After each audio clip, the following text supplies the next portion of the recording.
তাজপুরের সমুদ্র সৈকত থেকে মাত্র 50 মিটারের দূরে একটা সুপার লাক্সারিয়াস রিসর্ট। সেখানে রয়েছে সমস্ত রকমের মডার্ন অ্যামিনিটিস, আর সেখানে একদিনের জন্য থাকতে গিয়ে বেঁধে গেল কোটি টাকার লটারি। আর এখানে কিন্তু ভোজাড্ডা ফলোয়ার্সদের জন্য থাকছে 10% অফ। চলুন তবে ডিটেলসে খুলে বলি। কদিন আগে এই রিসর্টটার খবর পেয়ে সেখানকার এক্সপিরিয়েন্স নিতে সকাল সকাল আমরা পৌঁছে গেলাম তাজপুরের এই রিসর্টে। রুমগুলো বেশ পরিষ্কার এবং একদম নতুন তৈরি হয়েছে। রুমের মধ্যে রয়েছে সমস্ত রকমের মডার্ন অ্যামিনিটিস। এখানে double bed, triple bed, 4 sharing bed, বিভিন্ন রকমের রুমের অপশন রয়েছে। আমরা এখানে রুমে চেক ইন করে তারপরে আশপাশটা একটু ঘুরতে বেরোলাম। দেখলাম প্রতিকটা কোণা খুব সুন্দরভাবে সাজানো রয়েছে। এখানে রয়েছে একটা মন্দিরও, প্রতিদিন সেখানে পুজোও দেওয়া হয়। আর তারপরে রিসর্টের সামনে এত বড় একটা লন থেকে আরম্ভ করে কিডস প্লেগ্রাউন্ড রয়েছে, সমস্ত কিছুই। তার সঙ্গে রয়েছে একদম মডার্ন একটা পরিষ্কার সুইমিং পুলও। আর সেখানে রয়েছে প্রচুর রকমের পাখি, পায়রা থেকে আরম্ভ করে আরো অনেক কিছু।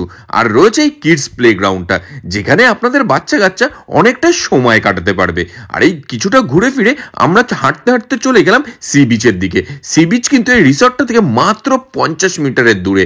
এর আগে কে কে তাজপুরে গেছেন এবং কোন রিসর্টে ছিলেন সেটা জানাবেন আমাকে কমেন্ট বক্সে। আর এখানে এই এত বড় কচ্ছপ দেখে কিছুক্ষণ ঘোরাফেরা করে আমরা ফিরে আসলাম আবার রিসর্টের দিকে। তাজপুরের সমুদ্র সৈকত থেকে এত কাছে সুপার লাক্সারিয়াস রিসর্ট ছিল এটা আমার জানাই ছিল না। আর আমরা যেদিন এখানে পৌঁছেছিলাম সেদিন কিন্তু এখানে একটা ডেস্টিনেশন ওয়েডিং হচ্ছিল।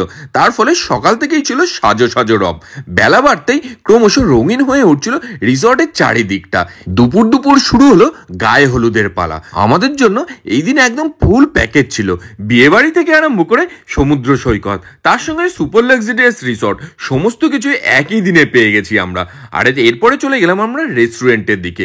রেস্টুরেন্টটা কিন্তু বেশ সাজানো গোছানো এবং পরিষ্কার। এখানে multi cuisine restaurant, Indian, Chinese, tandoor সমস্ত রকমের খাবার দাবার আপনারা পেয়ে যাবেন। দুপুরে ভরপেট বাঙালি খাবার দিয়ে ভুরিভোজ ছাড়লাম আমরা, যেখানে গরম গরম ভাত, ডাল, একটু লেবু মেখে নিলাম, আর তার সঙ্গে ঝুড়ি আলু ভাজা। বাঙালির কমফোর্ট ফুড দিয়ে এই দিনের খাদ্য অভিযান শুরু হয়েছিল আমাদের। আর এরপরে যেটা খেলাম সেটা হচ্ছে সিজনাল একটা সবজি। আমরা যখন গিয়েছিলাম সেদিন এখানে ফুলকপি এবং আলু দিয়ে একটা তরকারি হয়েছিল, বেশ ভালোই লেগেছে। ফুলকপি কিন্তু আমি বেশ ভালোই খাই। আমার মতো ফুলকপি প্রেমী আর কে কে রয়েছেন সেটা জানাবেন আমাকে কমেন্ট বক্সে। আর এরপরে খেলাম এই মাছের ঝালটা। এটা কি মাছ বলুন তো, আমি আপনাদেরকে বলবো না, আমি দেখি আপনারা কেমন মাছ প্রিয় বাঙালি এটা চিনুন যে এটা কি মাছ। একদম শস্য পোস্ত দিয়ে গামাখা করে রান্না করা হয়েছিল এই মাছটা। আর মাছটা কিন্তু একেবারেই ফ্রেশ ছিল, একদম এরকম ফ্রেশ মাছ, গরম গরম ভাত, আর তার সঙ্গে এই সর্ষে পোস্ত দিয়ে ঝাল, সমস্ত কিছু মেখে নিয়ে একদম সোজা মুখে চালান করলাম। আর এই রিসর্টটার নাম হচ্ছে নন্দন।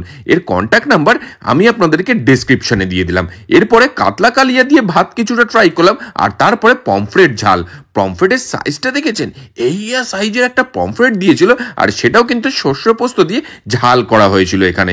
ভিডিওটা যারা দেখছেন ঝটপট কমেন্ট বক্সে ট্যাগ করে নিন আপনার সেই বন্ধুর গ্যাংকে যার সঙ্গে নেক্সট আপনি তাজপুরে যেতে চাইছেন।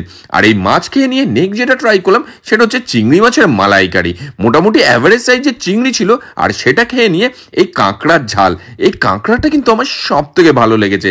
যারা এখানে যাবেন তাদের জন্য কাঁকড়াটা একদম মাস্ট ট্রাই আইটেম। শেষ পাতে চাটনি পাঁপড় খেয়ে নিয়ে আমরা আবার একটু ঘুরতে বেরিয়ে পড়লাম। আর এটা কিন্তু তাজপুরের লাইট হাউসের একদম পাশেই রয়েছে এই রিসর্টটা। লাইট হাউস থেকে দীঘা, মন্দারমণি সমস্ত কিছুর দারুণ একটা শোভা পাওয়া যায়। আর তার সঙ্গে এই সমুদ্র সৈকত। এই লাইট হাউসে উঠলে কোথা থেকে যে ঘন্টার পর ঘন্টা সময় কেটে যাবে আপনাদের, তা আপনারা নিজেরাও বুঝতে পারবেন না। লাইট হাউস ঘুরে এসে আমরা আবার রিসর্টের দিকে আসলাম। ততক্ষণে মোটামুটি সন্ধে ঘনিয়ে এসছে, আর চারিদিকে লাইটের আলোতে ঝলমলে হয়ে সেজে উঠেছে পুরো রিসর্টটা। তার উপরে আবার বিয়ে বাড়ি বলে কথা। প্রতিকটা কোণায় রং বেরঙের আলো থেকে আরম্ভ করে ফুল, মালা সমস্ত কিছু দিয়ে সেজে উঠেছে এই রিসর্টটা। আর এই সন্ধে ঘনাতেই কিন্তু বিয়ের তোড়জোড় শুরু হয়ে গেছে পুরো রিসর্টটা জুড়ে। আর তারপরেই বাঁধলো আমাদের সেই কোটি টাকার লটারি। আমাদের রিসর্টের তরফ থেকে বলা হলো আজকে রাত্রির খাওয়া দাওয়াটা আমাদের বিয়ে বাড়িতেই হবে। রিসর্টে ঘুরতে গিয়ে বিয়ে বাড়িতে পেট পুড়ে খাওয়া দাওয়া করলাম রাত্রিবেলা আমরা।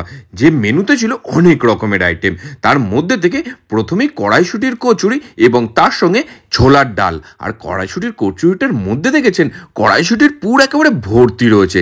কিছুটা ছিঁড়ে নিয়ে এই ছোলার ডালে চুবিয়ে সোজা মুখে চালান করলাম। আমার আনন্দ তখন আর ধরে কে। রিসর্টে ঘুরতে গিয়ে বিয়ে বাড়িরও খাওয়া হয়ে যাচ্ছে। সত্যি এই যেন লটারি পাওয়ার মতনই। তারপরে যেটা ট্রাই করলাম সেটা হচ্ছে fish fry. Baby fish fry এখানে ছিল, যার ভেতরে ফিশের পরিমাণ যথেষ্ট পরিমাণে ছিল।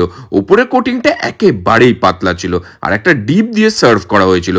আর এরপরে এই মিক্সড রাইস এবং মাটন কষা। মাটন কষার কালারটা এসেছে দেখেছেন, একেবারে রবিবারে বাঙালি বাড়ির দুপুরের মাটন কষার মতন হয়েছে। হালকা ঝোল এবং মাটনের বেশ বড় বড় পিস। আর এই সব কিছু একসঙ্গে মেখে নিয়ে আমি তো মুখে চালান করলাম। আপনাদেরও কারুর এইরকম কোনো অভিজ্ঞতা হয়েছে নাকি? কোথাও ঘুরতে গিয়ে অজানা বশত এরকম বিয়ে বাড়ি পেয়ে গেছেন আপনারা?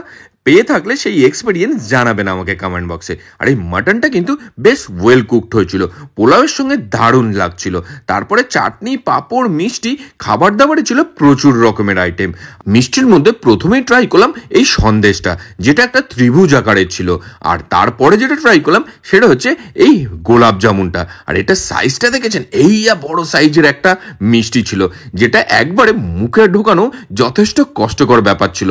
ভেতরটা একদম নরম তুলতুলে। শেষেই মিষ্টিটা খেয়ে একেবারে মন ভরে গেছিল আমার। ইতিমধ্যেই দেখি এখানে 7 পাক ঘোরার পর্ব শুরু হয়ে গেছে। আর একটু বিয়ে দেখে নিয়ে আমরা দিলাম একটা লম্বা ঘুম। সকালে ঘুম থেকে উঠে ব্রেকফাস্ট করে চেক আউট করলাম এই রিসর্ট থেকে।